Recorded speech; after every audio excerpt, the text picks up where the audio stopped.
उसमें fuel cut off का उल्लेख है। जब फ्यूल मिलना बंद हो जाता है तब दोनों इंजन काम करना बंद हो जाते हैं और फिर ये जिस प्रकार की घटना हुई वो पॉसिबल। तो अगर मैं थ्रॉटल क्वाड्रेंट की बात करूँ तो यहाँ पर फ्यूल कट ऑफ स्विच है।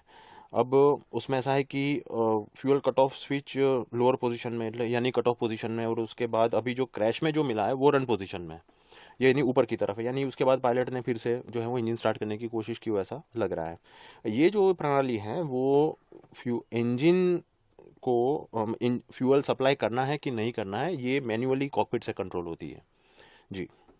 तो सर, ये जो रिपोर्ट सामने आई उसमें ये बताया जा रहा है कि फ्यूल सप्लाई बंद हो गई थी उस समय, उसी की वजह से ये जो दोनों इंजन्स थे वो फेल हो गए और जिसकी वजह से ये पूरा हादसा हुआ। तो इसमें बात भी दो पायलट के बीच हुई है कि आपने बंद किया, कि आपने बंद किया, जी ये जी भी जी चीज़ें आ रही है। और आप जैसे अभी बात हुई कि ये जब लास्ट में उसका जो मलबा मिला उसमें ये जो स्पीच है वो ऊपर की तरफ ही थी। जी जी।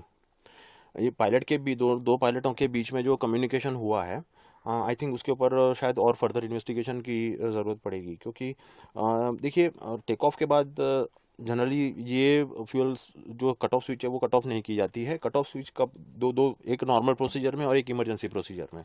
नॉर्मल प्रोसीजर में जैसे कि आपका एयरक्राफ्ट लैंड कर गया है, आप अपने गंतव्य पर पहुंच गए हैं, आप टैक्सिंग कर रहे हैं, आप अपने एयरक्राफ्ट पार्क कर दिया, उसके बाद इंजन को बंद करने के लिए कट ऑफ स्विच का इस्तेमाल किया जाता है।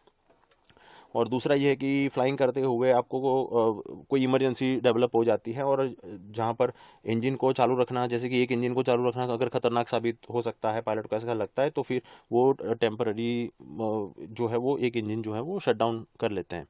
तो उस वक्त ये स्विचेस इमरजेंसी प्रोसीजर के तौर पर उसका इस्तेमाल किया जाता है। जी। अच्छा, दोनों स्विचेस सेपरेट होती है अलग अलग इंजन जी की। बिल्कुल।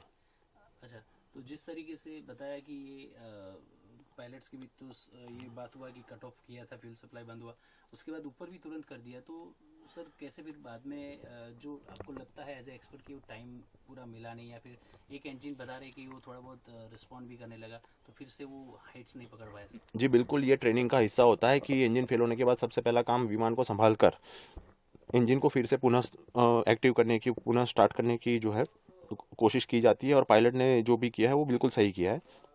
ये जो पोजीशन है जब क्रैश हुआ है, और जो प्राथमिक रिपोर्ट में जो फोटो आई है उसमें ये दिख रहा है कि ये जो फ्यूल कट ऑफ स्विच जो है वो रन पोजीशन में ऊपर की तरफ है, कट ऑफ पोजीशन में नहीं है। तो इसका सीधा मतलब है कि पायलट ने फिर से इंजन स्टार्ट करने की कोशिश की होगी। ये विमान में इंजन में फेडेक करके सिस्टम आती है। जब आप इंजन स्टार्ट करते हैं तो एक पूरी सीक्वेंस होती है, वो सीक्वेंस फॉलो करना ज़रूरी है।